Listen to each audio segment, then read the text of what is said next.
Baik,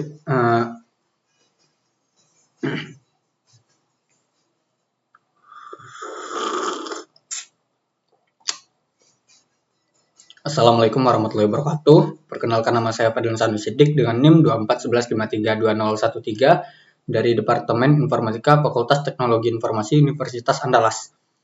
Pada kesempatan kali ini saya akan membuat video sebagai pemenuhan tugas saya dengan mata kuliah Desain Web dengan dosen pengampu Bapak Lutfil Khairi Eskom MCS.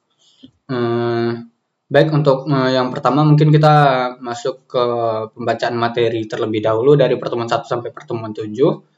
Yang pertama, pengenalan desain web dan HTML dasar. Desain web adalah proses membuat tampilan dan struktur website agar menarik, komunikatif, serta mudah digunakan. Fokus utama yaitu fungsi dan estetika. Elemen yang penting dari desain web yaitu layout, warna, tipografi, navigasi, gambar, dan konten. HTML, Hypertext Markup Language, adalah bahasa markup untuk struktur web. HTML terdiri dari tag pembuka dan penutup seperti P/P, tipe tag, ada block level, yaitu ada div dan body, dan inline, ada dan image. Struktur dasar dari HTML itu ada HTML yang pakai kurung siku gitu, terus head, terus ada body. HTML bukan bahasa pemrograman, tapi sistem markup untuk menyusun sebuah konten pada sebuah web. Fungsi HTML adalah menentukan struktur teks, gambar, dan tautan. Tag HTML, elemen pembuka dan penutup. Block level membuat baris baru, inline tetap dalam satu baris. Struktur umum HTML terdiri dari 3 elemen utama, yaitu HTML sebagai elemen utama, yang kedua head, informasi meta, dan yang ketiga body, konten halaman website. Oke. Yang kedua yaitu ada struktur dasar HTML dan elemen umum. HTML berfungsi sebagai kerangka utama website. Struktur dasar dari HTML yang pertama itu ada doctype HTML, terus HTML, head, title, dan body. Selanjutnya ada heading yang terdiri dari H1 hingga H6 yang digunakan untuk judul. Selanjutnya ada paragraf yang dengan sintaksnya itu P, membentuk teks paragraf. Selanjutnya list, ada UL tanpa urutan, terus OL berurutan, DL definisi. Selanjutnya hyperlink, href sama dengan sekian, digunakan untuk membuat tautan. Selanjutnya ada gambar dengan sintaksnya image source sama dengan alamat dari gambar gitu pada device kita untuk menampilkan gambar di halaman. Selanjutnya ada formulir, form digunakan untuk mengumpulkan data pengguna, input umum, teks, email, checkbox, radio, submit. Terus label, memberi keterangan pada input pengguna. Oke, selanjutnya struktur HTML lanjutan. Yang pertama itu ada semantik HTML dan yang kedua pengenalan CSS. Kita masuk ke yang pertama, semantik HTML. Semantik HTML memberi makna pada struktur halaman. Elemen pentingnya yaitu ada header, nav, section, artikel, aside, dan footer. Keuntungannya yaitu struktur lebih jelas, SEO friendly, dan mudah dikelola. Contoh penggunaan yaitu pada artikel, blog, sidebar, dan navigasi. Selanjutnya pengenalan CSS. CSS atau Cascading Style Sheets mengatur tampilan halaman web. Strukturnya ada selektor yang terdiri dari properti dan value. Jenis selektor itu ada elemen, class, nama, ID, atribut. 3 metode CSS itu ada inline, internal, dan eksternal. Box model pada CSS yaitu setiap elemen terdiri dari konten padding, border, dan margin. CSS layout. Layout adalah cara menata elemen agar tampilan web rapi dan menarik. Box model, content padding, border, dan margin.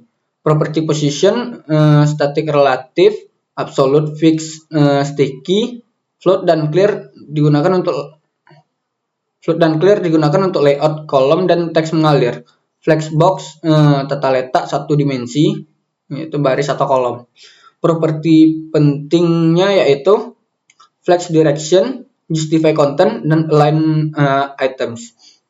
Grid merupakan tata letak dua dimensi. Properti penting, grid template rows, grid template column, dan grid gap. Perbandingannya, float merupakan layout sederhana. Flexbox merupakan fleksibel satu dimensi. Grid merupakan kompleks dua dimensi. Selanjutnya kita masuk ke CSS module dan CSS in JS.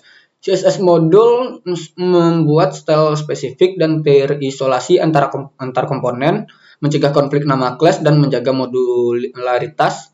Digunakan dalam proyek modern seperti React, dibantu oleh Webpack untuk menggabungkan CSS dan JS. CSS in JS menulis gaya langsung di kode JavaScript, library popular, style component, emotion, dan style JSX. Perbandingan, CSS modules cocok untuk proyek stabil atau sederhana, sedangkan CSS in JS cocok untuk aplikasi dinamis dan responsif. Masuk ke materi terakhir, yaitu PWA. Yang pertama itu pengertian karakteristik dan komponen PWA, Progressive Web Apps. PWA adalah aplikasi web yang berfungsi layaknya aplikasi native. Karakteristiknya responsif, offline, bisa dipasang di home screen, dan aman. Aman ini maksudnya sudah memiliki protokol keamanan seperti HTTPS begitu.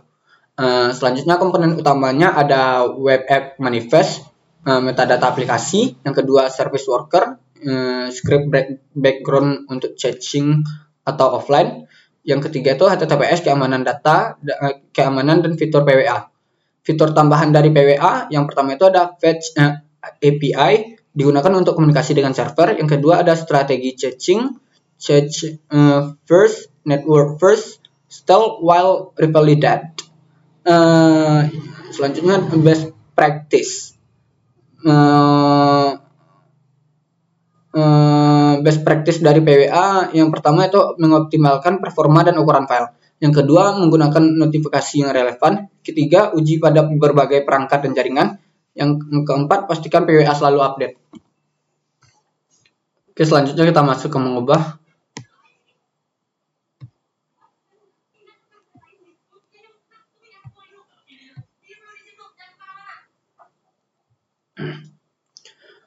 Oke, selanjutnya kita masuk ke mengubah website sederhana menjadi website PWA. Berikutnya merupakan langkah-langkah dalam mengubah website sederhana yang sudah saya buat sebelumnya menjadi sebuah website PWA.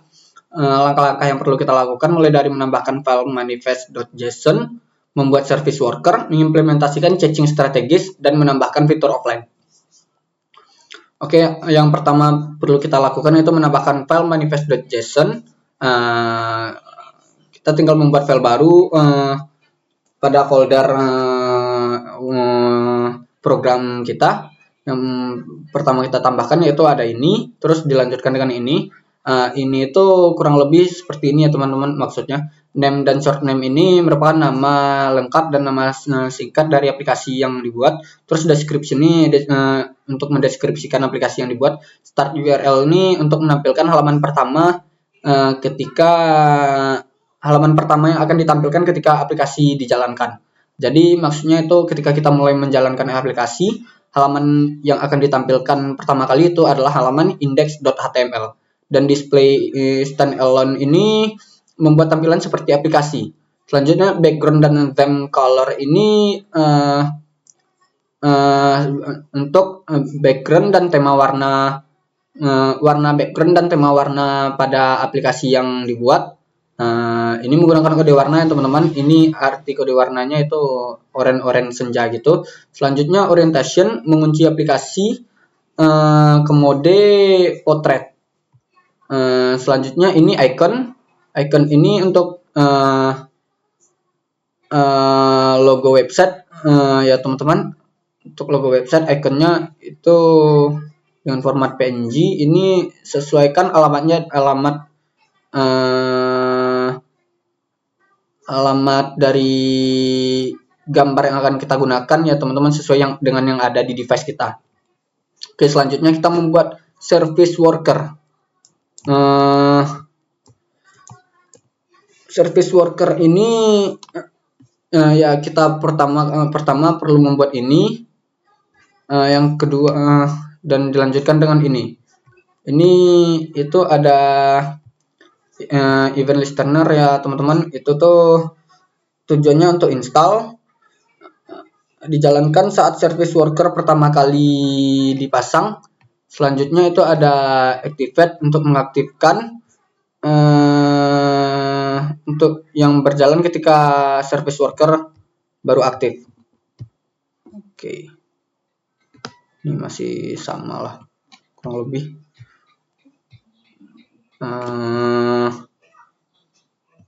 Selanjutnya ini masih di service worker, yaitu fetch, yaitu untuk mengatur halaman memuat resource. Selanjutnya kita menambahkan register untuk service worker. Service worker ini untuk mengecek apakah browser mendukung service worker.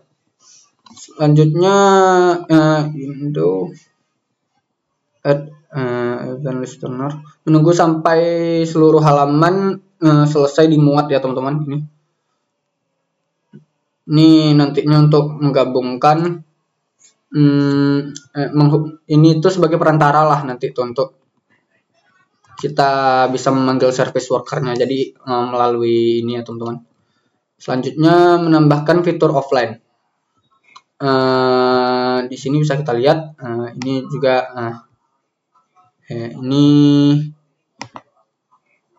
ini itu supaya ketika kita fitur offline-nya aktif itu kita masih bisa menampilkan logonya ya teman-teman.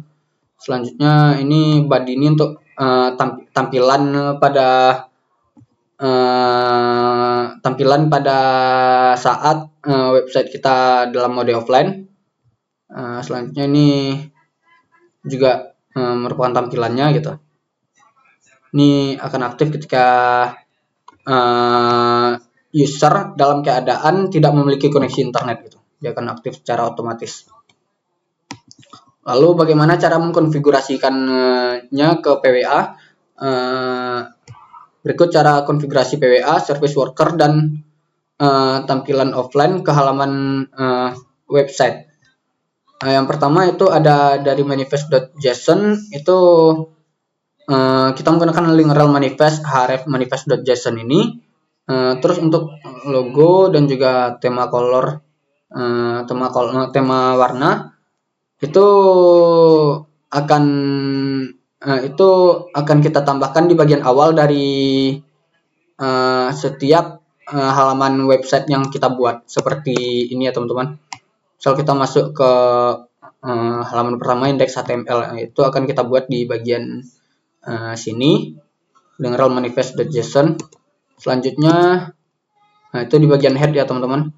Selanjutnya script src register sw.json ini untuk memanggil service worker. Script untuk mendaftarkan service worker.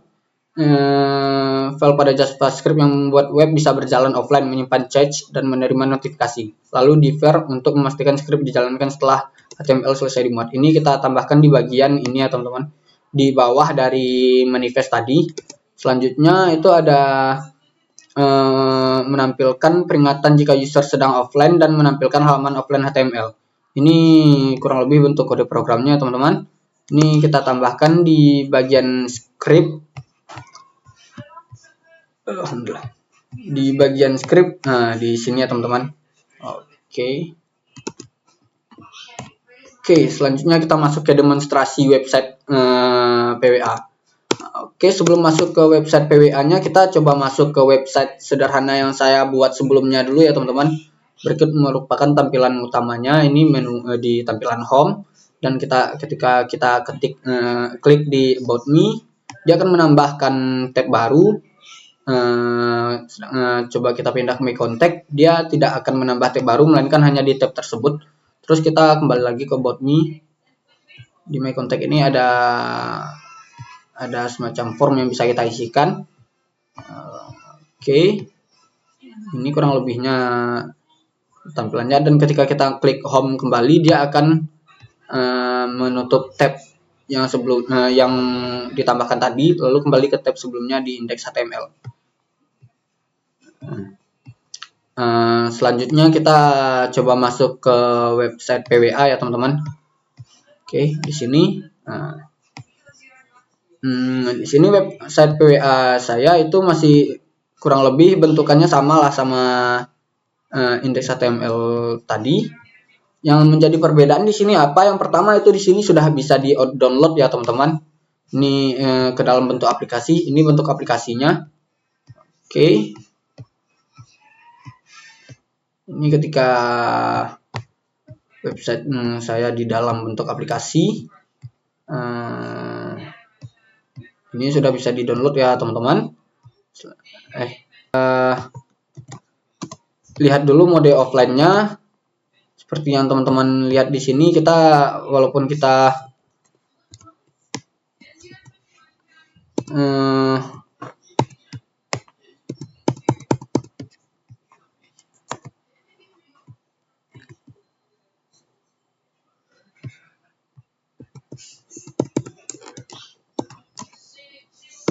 ini kenapa ya teman-teman? Sebentar.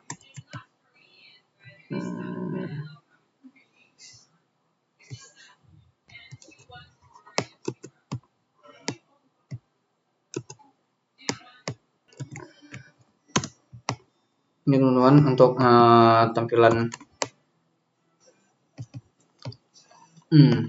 Nah, kembali lagi teman-teman. Di sini kalau kita dalam mode offline itu tidak akan mempengaruhi apa-apa ya teman-teman, beda dengan di website yang sudah menjadi PWA.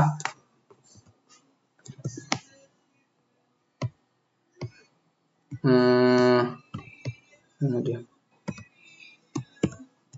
Misal di sini kita cobakan dalam mode offline, apa yang akan terjadi?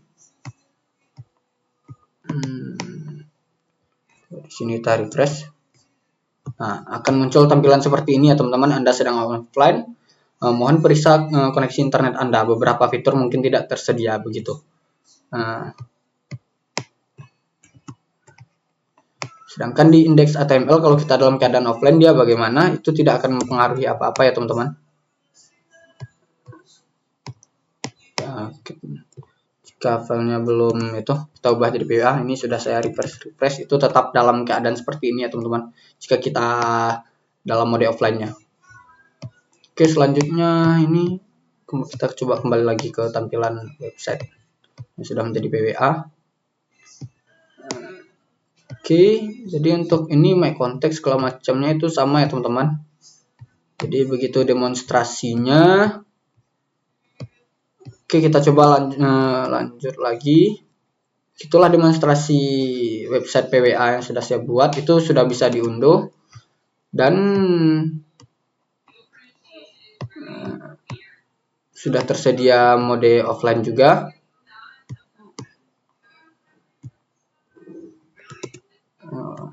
Oke, demonstrasi sudah selesai ya teman-teman. Mungkin kita langsung masuk ke kesimpulan. Jadi untuk kesimpulannya, setelah sebuah website sederhana diubah menjadi website PWA, website yang sudah dideploy dapat diakses publik, website juga dapat dibuka dalam versi mobile dan juga bisa diunduh dalam bentuk aplikasi. Selain itu, website yang sudah diubah menjadi website PWA juga membuat pengguna harus memiliki koneksi internet untuk mengakses website. Fitur offline juga akan otomatis terbuka jika pengguna tidak memiliki koneksi internet. Jadi kurang lebih itu seperti ini ya teman-teman. Berikut website saya sudah menggunakan HTTPS di sini sebagai protokol keamanannya. Dan coba kita matikan WiFi di sini, apa yang akan terjadi? Dan coba kita refresh.